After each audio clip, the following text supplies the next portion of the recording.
بسم اللہ الرحمن الرحیم۔ محترم سامعین، آج کا سوال ہے کہ ماہ محرم میں عاشورہ کے دن روزہ رکھنے کا کیا حکم ہے، اور اسی طریقے سے عاشورہ کے دن کے ساتھ 9ویں یا 11ویں تاریخ کے روزے کو ملانے کی ابتدا کب سے ہوئی؟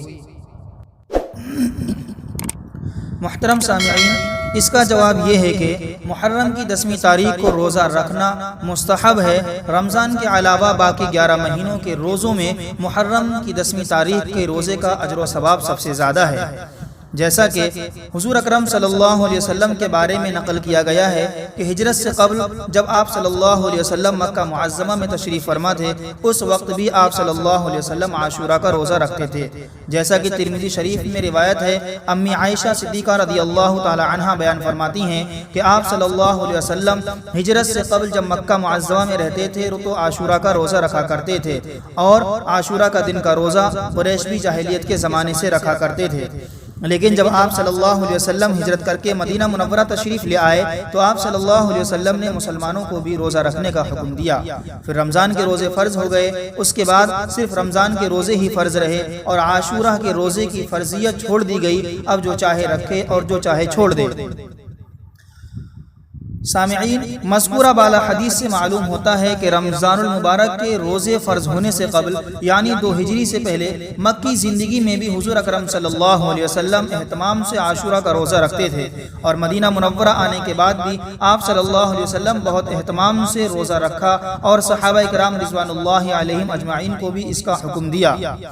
جیسا کہ مشکاۃ شریف میں روایت ہے۔ حضرت جابر بن سمرہ رضی اللہ تعالی عنہ بیان کرتے ہیں کہ رسول اکرم صلی اللہ علیہ وسلم نے ہمیں عاشورہ کے دن روزہ رکھنے کا حکم دیا اور اسی طریقے سے اس کی ترغیب دی، اور اس دن ہم کو نصیحت فرمانے کا اہتمام کرتے تھے۔ لیکن جب رمضان المبارک کے روزے فرض کر دیے گئے تو آپ صلی اللہ علیہ وسلم نے نہ تو ہمیں عاشورہ کے روزے رکھنے کا حکم دیا اور نہ ہی اس سے روکا، اور نہ ہی اس دن نصیحت کا اہتمام فرمایا۔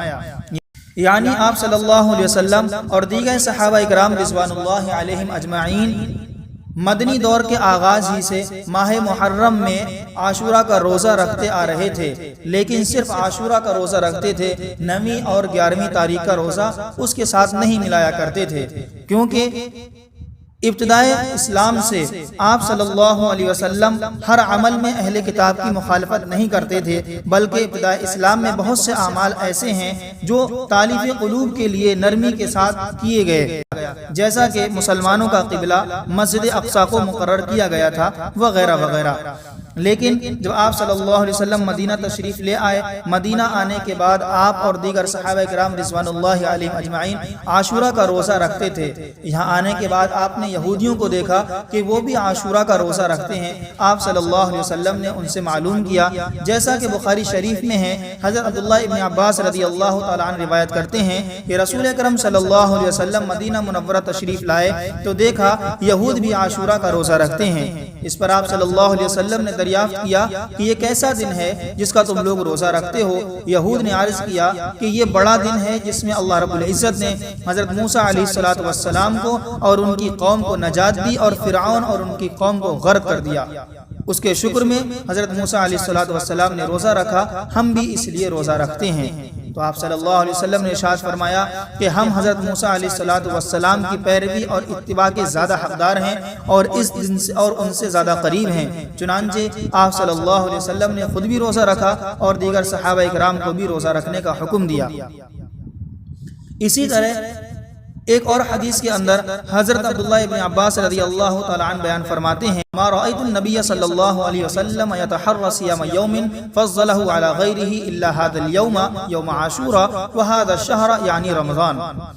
حضرت عبداللہ ابن عباس رضی اللہ تعالیٰ عنہ بیان فرماتے ہیں کہ میں نے نبی کریم صلی اللہ علیہ وسلم کو کسی فضیلت والے دن کے روزے کا اتنا اہتمام کرتے ہوئے نہیں دیکھا جتنا کہ اس دن کا یعنی عاشورہ کا دن کا اور اس مہینے یعنی کہ رمضان کے مہینے کا۔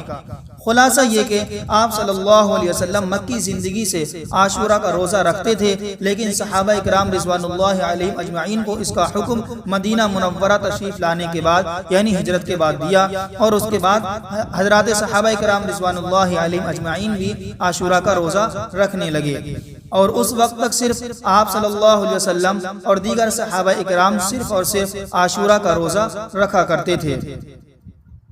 لیکن جب بعد میں یہود کی قباحت و شناعت، ان کا مکر و فریب، ان کی اسلام کے تئیں بغض و عداوت حد سے بڑھ گئی، جس کے نتیجے میں آپ صلی اللہ علیہ وسلم نے ان کی مخالفت کرنے کا حکم دیا،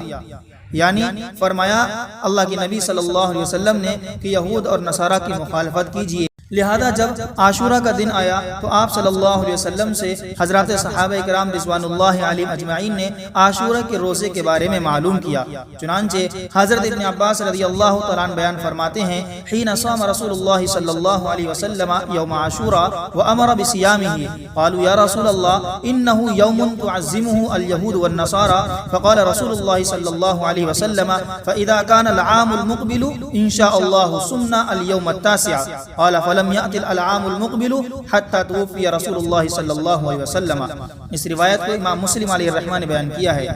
کہ جس وقت آپ صلی اللہ علیہ وسلم نے روزہ رکھا یوم عاشورہ کا اور صحابہ اکرام کو اس کا رکھنے کا حکم دیا تو صحابہ اکرام نے عرض کیا یا رسول اللہ یہ ایک ایسا دن ہے جس کی یہود و نصارہ تعظیم کرتے ہیں۔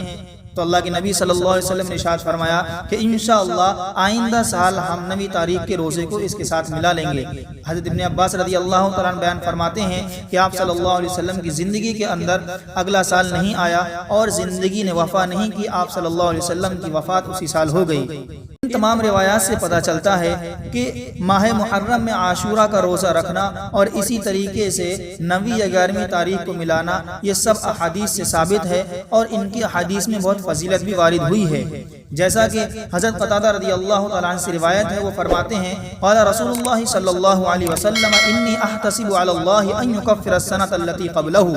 اللہ کے نبی نے فرمایا کہ میں اللہ رب العزت سے اس بات کی امید کرتا ہوں کہ اللہ رب العزت اس ماہ محرم میں عاشورہ کے روزے کو 1 سال کے گناہوں کا کفارہ بنا دے گا، یعنی 1 سال کے گناہوں کو معاف کر دے گا۔ لہذا ہم کو چاہیے کہ ہم عاشورہ کا روزہ رکھیں اور عاشورہ کا روزہ رکھنے کے ساتھ ساتھ 9 تاریخ کا یا 11 تاریخ کا روزہ ملا لیا کریں۔ اللہ رب العزت ہم کو عمل کی توفیق عطا فرمائے، آمین یا رب العالمین۔